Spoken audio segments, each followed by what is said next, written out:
네, 안녕하세요. 빅푸시입니다. 자, 세 번째 이야기. 이런 경우도 회생이 될까요?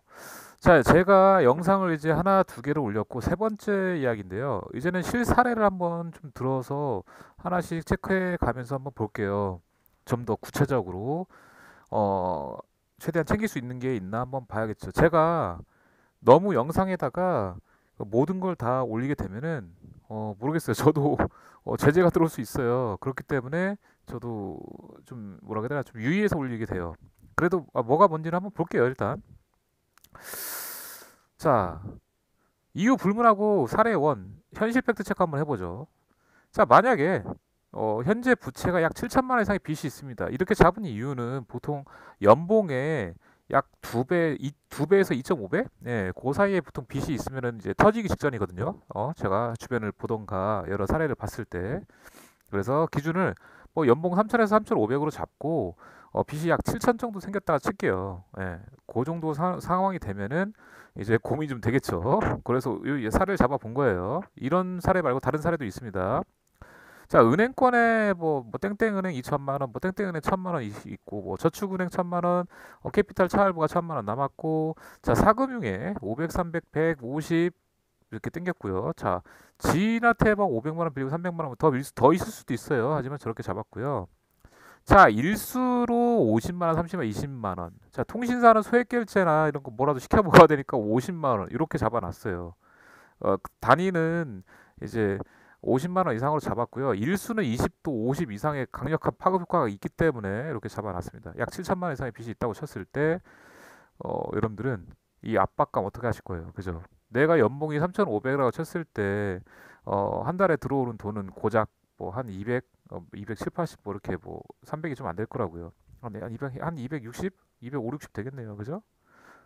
그거 갖고 과연 살 수 있을까요? 못 살아요. 예, 이렇게 되면 터질 준비를 하던가 이미 터지고 있는 상황이 돼버리는 거죠. 그래서 이런 상황을 봤을 때 개인회생, 개인 파산 준비해야 되는 거예요. 하지만 요거를 한 개씩 따져보면 또 이렇게 돼요. 자, 일단 추심 사례 넘어가기 전에 여기에서 못 버티고 터진다 했을 때 이제 저 채권들을 회수하기 위해서 채권자들은 채무자한테 이제 행사를 하기 시작하죠. 살펴볼게요. 가장 깨끗한 추심 은행권, 캐피탈 저축은행권은 당연히 큰 기업이고 가장 깔끔하게 법의 테두리에서 진행하기 때문에 뭐 좀 편합니다. 카드사도 마찬가지예요. 저기 가장 깨끗한 추심에 껴 있어요. 자, 여기서 좀 특이한 게 있어요. 여러분들 통신사를 무시하는데 통신사가 생각보다 얍삽해요. 예. 보통 3개월까지 안 되면은 끊기죠. 예. 뭐가 끊겨요? 어, 전화를 끊죠. 예, 한 두 달쯤 되면은 두 달 동안 안 내면은 발신 정지 통보하고서 석 달째쯤 되면은 발신 끊어버리고 뭐 2, 3주 지나면 수신까지 끊어버립니다. 근데 그걸 끝나서 얘네들이 뭐 통신비를 내라. 보통 기간이 한두 달도 안 걸려요. 바로 땡땡 뭐 신용정보회사에 넘겨버립니다. 그럼 그 신용정보회사에서 뭐 문자, 전화, 등기 여러 가지 압박으로 추심을 빠르게 진행합니다. 오히려 통신사는 뭐 기껏해야 뭐 100만 원, 예? 평소에 소액 결제를 많이 이용해가지고 뭐 200, 300까지 올라갔다 쳐도 그리고 폰테크라고 하죠 요즘에 불법적으로 핸드폰 개통을 해가지고 많이 깐 사람들도 많기 때문에 근데 어쨌든 뭐 그걸 떠나서 금액이 그렇게 큰 금액이 아닌데도 불구하고 여러 압박의 추심이 좀 해요. 그래서 조금 여기서는 이렇게 좀 제가 그래도 2위 순위 2위로 올린 거예요. 여러 압박의 추심. 이렇게 된 거고요. 자, 여러 압박의 추심과 약간 더러운 추심으로 넘어가는 바로 사금융이에요. 그죠? 땡땡 캐시, 땡땡 머니, 그죠? 뭐뭐 코프, 뭔지 알겠죠? 요 사금융들은요, 전화, 문자, 방문, 등기, 모든 걸 가리지 않고 수십 통의 부재중과 끝끝내 차단해서 연락하는 여러 압박의 추심 플러스 약간 더러운 추심이 있어요. 이 약간 더러운 건 뭐예요? 더러운 건 뭐예요? 이렇게 할 수 있지만 약간 더러운 거는요. 말실수나 혹은 불법적인 추심을 하게 되면은 오히려 금감원에 우리 채무자들이 신고를 할 수가 있어요. 그러면은 200만 원, 300만 원 받으려고 압박 겁나게 했다가 벌금 4, 500 때려박는 그런 상황이 오기 때문에 애매하게 사람 열받게 해요. 애매하게 사람 열받게 하고 자극하고 열받게 하고 이렇게 해서 돈을 최대한 열받게 했는데 돈을 왜 내야 할 수 있는데 그 열받게라는 게 내용을 좀 보면 알아요. 교묘하게 압박을 한다는 소리인데 어쨌든 채무자 입장에서는 열받는 거예요. 예. 근데 뭐 채권자 입장에서는 돈을 내라 이거죠. 내지 않으면 이런 불이익이 있고 이렇게 알려지게 될 거다라는 약간 뭔가 법에서 약간 그죠? 그렇게 되는 거고요. 자, 복불복 추심이라고 되어 있는데 지인돈이죠. 예. 지인돈은 뭐냐면은 친구나 가족, 친척, 일가 친척, 직장 동료한테 빌린 건데 이거는 지인들은 얘기를 잘 하면은 뭐 한 달에 몇십이든 뭐 어떻게 해서든 내게 원금이라도 준다 이렇게 한다던가 그렇게 해서 쇼부를 볼 수 있다 보니까 저렇게 되는 거고 왜냐면은 돈을 빌려줬다는 거는 그만큼 또 착한 분들이에요. 착한 사람들이고 믿고 빌려준 거라서 어, 회피만 하지 않고 정확하게 얘기만 잘 하면은 얼마든지 얘기를 해서 풀어 나갈 수 있고 줄 수가 있어요. 하지만 그게 이제 너무 길어지면 안 되고 연락을 안 받고 회피를 하게 되면은 지인들도 법원에 신청해서 압류나 뭐 그런 것들을 실행할 수가 있겠죠.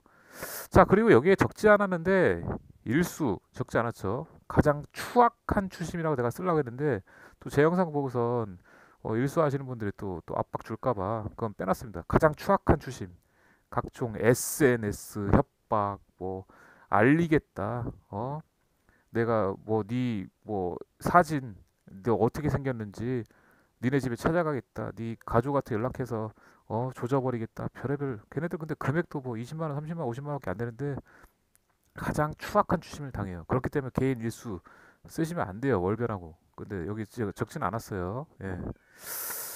자, 넘어가 봅시다. 자, 현실 팩트 체크. 자, 회피 사례를 볼게요. 자, 당사자가 이제 보통 두 가지로 갈리는데요. 살고자 하는 자와 포기하는 자가 딱 갈려요. 예, 뭐 뻔하죠. 딱 갈려요. 연락 받으면서 핑계 대서 시간 끄는 사람이 있어요.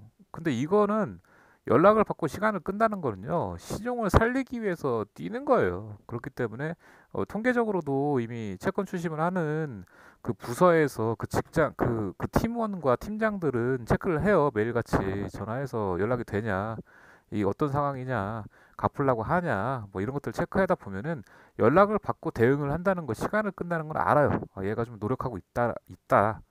이 신용을 유지하기 위해서 이렇게 하고 있다. 그걸 알고 있기 때문에 지속적으로 연락을 하죠. 좀 귀찮긴 하지만. 그래서 그런 사람들이 살고자 하는 자예요. 1번에 해당되죠. 그냥 포기하는 자가 있어요. 포기한 자는 진짜 근데 사실 제 영상 보고 있는 사람들은 이제 포기한 자죠. 예. 포기할 수밖에 없는 상황에 온 사람들이 알아보다 보니까 제 영상까지 오는 건데 일단 회피, 차단, 잠수로 이제 포기해요. 미친 듯이 연락이 오고요. 그죠?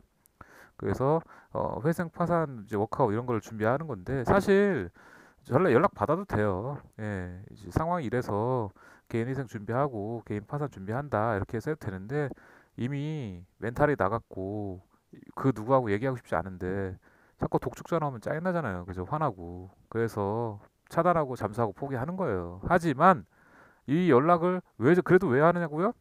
이 채권 추심팀은요 이렇게 채권 추심하라고 만들어진 부서고 그 일을 해야 월급을 받고 그날 어떤 일을 했는지 체크를 할 수 있어요. 그 사람들도 사람이고 어, 어, 돈 벌어먹고 살기 위해서 일을 하기 위해서 연락을 하는 거니까 인간적으로 대하면요 그렇게 사람 압박 주고 그러진 않아요. 그러니까 연락을 웬만하면 받아서 포기를 하더라도 살고자 하는 사람들 포기하는 자 둘 다 얘기를 잘해서 잘 풀어가는 게 좋을 겁니다. 자, 이제 준비하는 단계로 넘어갑니다. 예, 준비하는 단계. 자, 아이고, 두 가지로 딱 갈립니다.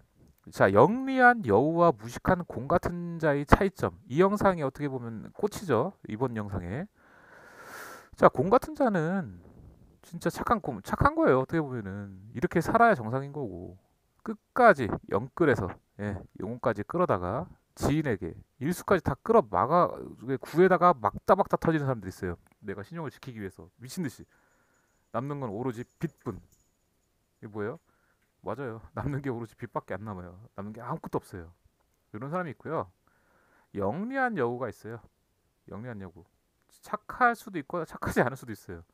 이미 터질 걸 예측하고 미리 준비하는 자, 돈과 여유를 챙길 수가 있습니다. 요거 또 제가 해드린단 말이죠.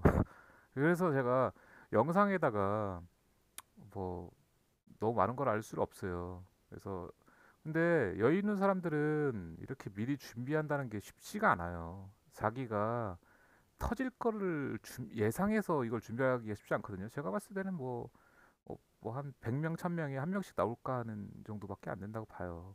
네. 대부분은 사람들이 착해서 요렇게 해서 어떻게 해서 막다 막으면서 쓰는 게 맞으니까 예, 그렇게 쓰는 게 맞고 요 원리에서 신용카드와 대출 같은 게 나타난 거지 이렇게 사기꾼처럼 터질 걸 예측하고 돈과 여유를 챙기는 사람이 많다고 하면은 이런 세상이 돌아가지도 않고 신용카드와 대출 이런 게 없겠죠.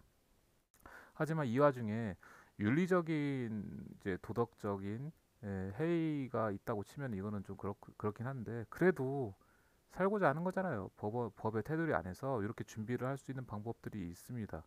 이거를 준비하고자 하는 분들은 저한테 또 오픈톡으로 상황과 얘기를 잘 하면은 제가 또 살 수 있는 방법들을 알려드리죠.